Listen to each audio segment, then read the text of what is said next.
by Bernard Wasserstein *FPRI. In 1898, Kaiser Wilhelm II rode into Jerusalem on a white horse, flamboyantly manifesting his resolve to transform Germany into a world power.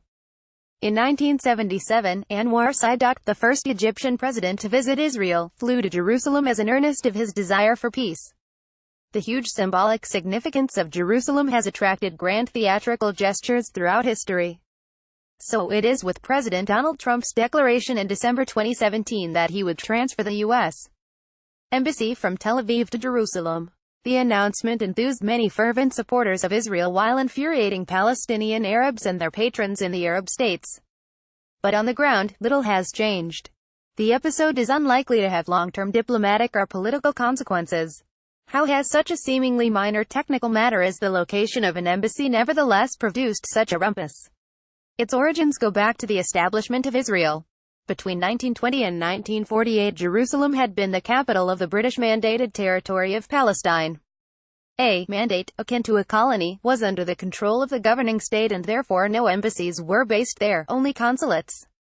In November 1947, when the United Nations approved the partition of Palestine into two states, one Jewish, the other Arab, it made an exception for Jerusalem and its environs, including the town of Bethlehem. That area was to be a corpus separatum, part of neither state. Instead, it would be under direct UN administration. After 10 years, a plebiscite was to be held to determine whether a majority of the inhabitants wished to join either the Jewish or the Arab state. United Nations members could not, however, agree to back up the organization's decision with armed force. As a result, the UN was never able to implement its resolutions on Jerusalem. Meanwhile, the Arabs and Israel decided the issue in battle. When the fighting died down, culminating in armistice agreements in 1949, the city found itself divided. The western, mainly Jewish inhabited districts were held by Israel. The eastern, mainly Arab ones, including the Old City, fell under the control of King Abdullah of Jordan. He had come to the rescue of the Palestinian Arabs, and succeeded in annexing to his kingdom what came to be called the West Bank of the Jordan River. The international community never recognized the partition of Jerusalem. In fact, as the Israeli historian Mati Golani has pointed out, after 1949 the only two countries that favored it were Israel and Jordan. In December of that year, Israel's Prime Minister, David Ben-Gurion, went further. In an impulsive declaration, worthy of President Trump, he proclaimed Jerusalem an integral part of the State of Israel and its historic capital. No United Nations vote, he insisted, will change this historic fact. Several cabinet members, including the foreign minister, Moshe Sharett, doubted the wisdom of this pronouncement, but with characteristic pugnacity Ben-Gurion pushed it through regardless. "I knew we had an ally, Transjordan," he later said. "If they were permitted to hold on to Jerusalem, why weren't we? Transjordan would permit no one to get them out of Jerusalem, consequently no one would dare to remove us." Most Israeli government offices were eventually transferred to Jerusalem, save the Defense Ministry, which remains in Tel Aviv to this day. As for Abdullah, he paid the supreme price for what some saw as his betrayal of the Arab cause in treating with Israel. In July 1951, he was assassinated by a Palestinian as he left Friday prayers in Al-Aqsa Mosque on Al-Haram al-Sharif, what Jews call the Temple Mount, in Jerusalem. His successors on the Jordanian throne, while often friendly to Israel, have generally behaved with circumspection on matters relating to Jerusalem. The Israeli declaration of Jerusalem as its capital did not yield rapid dividends. The U.S. State Department informed the Israeli Foreign Ministry that the United States did not recognize the sovereignty of Israel in Jerusalem. All the great powers concurred. With few exceptions, foreign diplomats remained stationed in Tel Aviv. There were several reasons, among them a desire not to provoke the hostility of Arab and Muslim states and a wish to keep the prospect of recognition of Israeli Jerusalem up the diplomatic sleeve as a potential bargaining card. But the main reason was that the powers could not agree on any alternative policy on Jerusalem. So non-recognition of the city as Israel's capital froze into permanence. Like non-recognition of Communist China, it became for long an unquestioned axiom of U.S. foreign policy. For 18 years after 1949, a fence divided the Jordanian and Israeli sectors of Jerusalem. Intercourse between the two sides was almost completely severed. Only diplomats, some Christian pilgrims, and a few other privileged persons were able to pass through the single crossing point at the Mandelbaum Gate, so called because it was near the house of a Jewish merchant of that name. Occasionally, Jordanians and Israelis exchanged potshots across the line.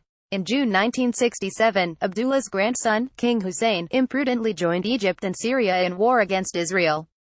Israeli forces immediately occupied East Jerusalem, together with the whole of the West Bank. The epic victory in the Six-Day War restored Israel's hitherto drooping self-confidence and gave rise to a far-reaching movement of nationalist assertiveness. Israel celebrated the reunification of Jerusalem and effectively annexed the eastern portion of the city. The municipal boundary was expanded to incorporate adjacent areas. A cult of the Western Wall, the Jewish holy place just below the Temple Mount, captured the imagination of Jews, even many non-religious ones, the world over. In the course of the past half-century, large housing estates for Jews have been built in Jerusalem as well as in a broader area ringing the city.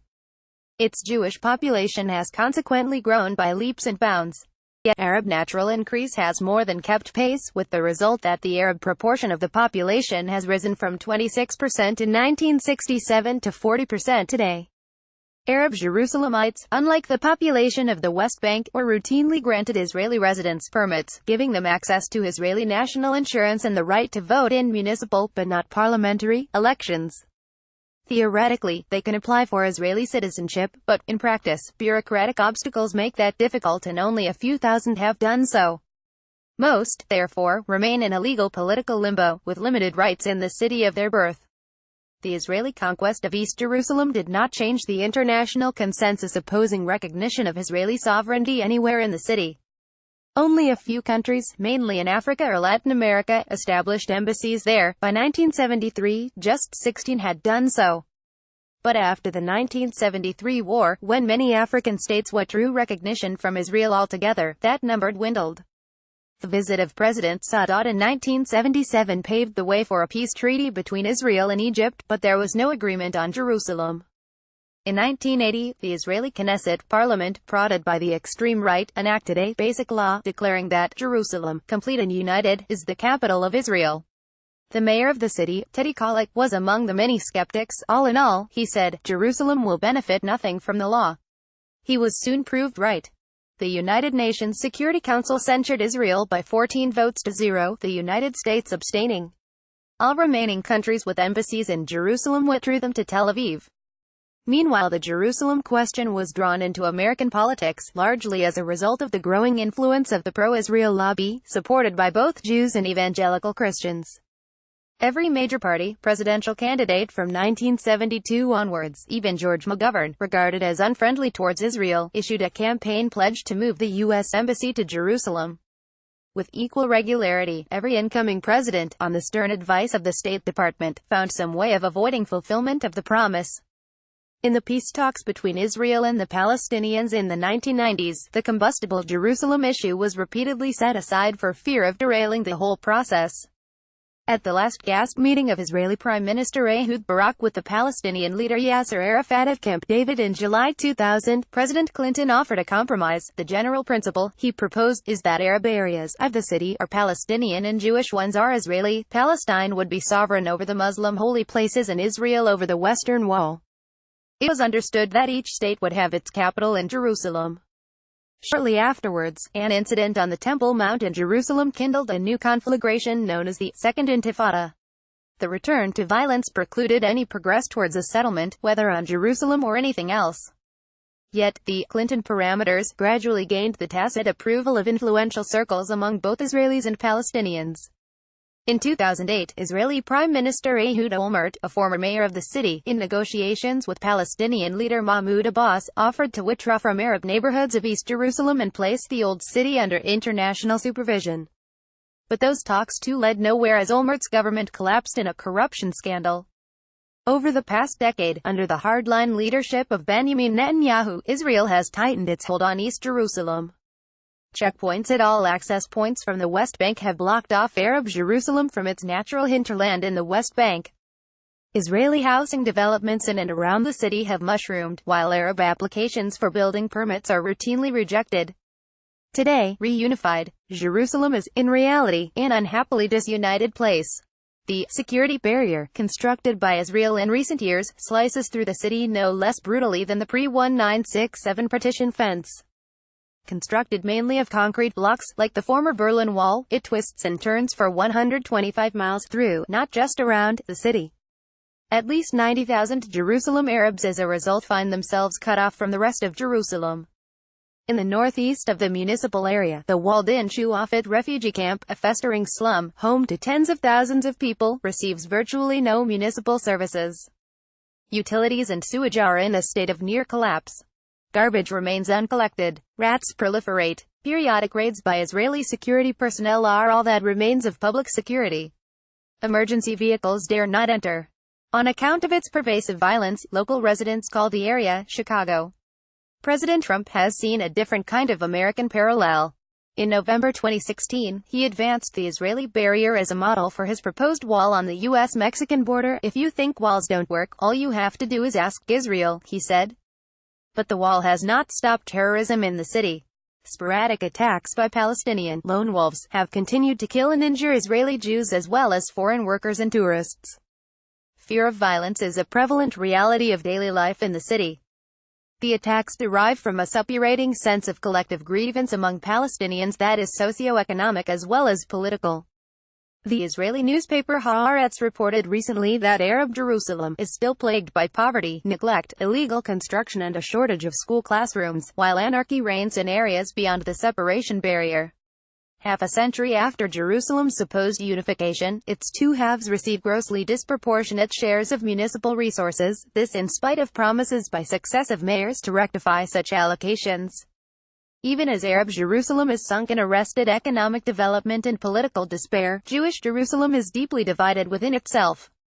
Ultra-Orthodox and secular Jews live apart, send their children to different schools, and engage in perennial rows over such issues as Sabbath observance, women's rights, and the refusal of ultra-Orthodox Jews to serve in the army. Residents of Jerusalem thus live in distinct topographic, linguistic, religious, social, and psychological cocoons. This is, without question, the most divided capital city in the world. In accordance with time-honored ritual, Mr. Trump declared in the course of his presidential campaign that he would move the U.S. Embassy from Tel Aviv to Jerusalem fairly quickly upon taking office. After his inauguration, it appeared at first that, like his predecessors, he would find some pretext for reneging on the commitment. But last December, with characteristic spontaneity, he tweeted that he was recognizing Jerusalem as Israel's capital and would move the U.S. Embassy there. In a more formal announcement a little later, he claimed that his decision was nothing more or less than a recognition of reality. He did not spell out which realities he had in mind. If he consulted the State Department, he ignored its advice. He did not consult or even inform his allies. Nor did he reckon that diplomacy has to do not only with facts, real or alternative, but also with legitimacy, the formation of coalitions of like-minded nations, and the prudent exercise of national self-interest. Seemingly oblivious to the self-contradiction involved, the president stated, "We are not taking a position on any final status issues, including the specific boundaries of the Israeli sovereignty in Jerusalem, or the resolution of contested borders." That passage had evidently been inserted in his statement at the urging of the State Department.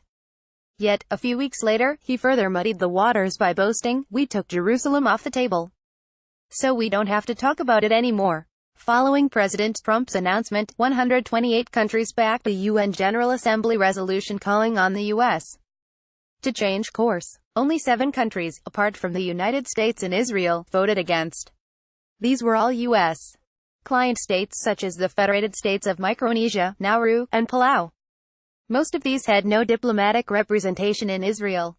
The only UN member so far to announce that it will follow the American lead and move its embassy to Jerusalem is Guatemala. The Czech Republic toyed with the idea, but now seems to have backed off. On this, as on so much else these days, the United States thus finds itself bereft of support even from most of its allies. The new U.S. Embassy will formally open in Jerusalem in a few weeks' time. The site chosen is a U.S. consular building bizarrely located in no man's land on the former dividing line between the Jordanian and Israeli sectors of the city. The move will be more demonstrative than substantial. Large numbers of embassy employees will continue to work in Tel Aviv while new facilities and protective security are constructed in Jerusalem. That may take years. In defense of Mr. Trump's action, it might be argued that much of the original rationale for the traditional U.S. position on Jerusalem has eroded over time. Contrary to many expectations, initial reactions from Muslim and Arab states were somewhat muted. More pressing problems such as the civil wars in Syria and Yemen command their attention. Tensions in the West Bank and Gaza have admittedly risen in recent weeks and have once again exploded into violence. But that has more to do with deteriorating social and economic conditions, especially in Gaza, than with diplomatic arcana that seem remote from the everyday lives of most Palestinians. Proponents of Mr. Trump's action have argued persuasively that the Palestinians may, in due course, decide that they have more urgent things to worry about than the address of the U.S. Embassy. The president may nevertheless find that, like David Ben-Gurion in 1949, what seems like a straightforward affirmation of reality turns out to be an ill-timed and foolhardy venture.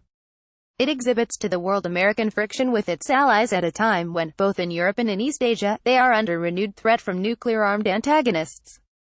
The move has been strongly criticized by professional American diplomats, including 9 out of 11 former ambassadors to Israel.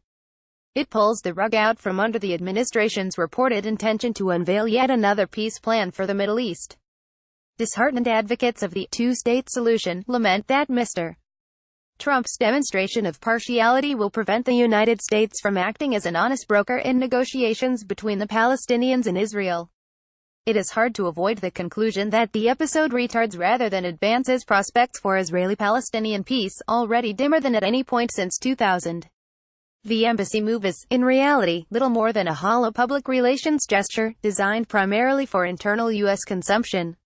Perhaps Mr. Trump will crown it with a triumphant visit to Jerusalem, like the Kaiser. In spite of the president's fondness for parades, he will probably not enter the Jaffa Gate on horseback. But he could inaugurate the embassy and admire the wall. He might, however, bear in mind what the Kaiser's empty braggadocio led to. President Trump may be a self-proclaimed master of the art of the deal, but his decision on Jerusalem is no big deal. Actually, it is no deal at all, since this was a unilateral concession, in return for which the United States gained no quid pro quo.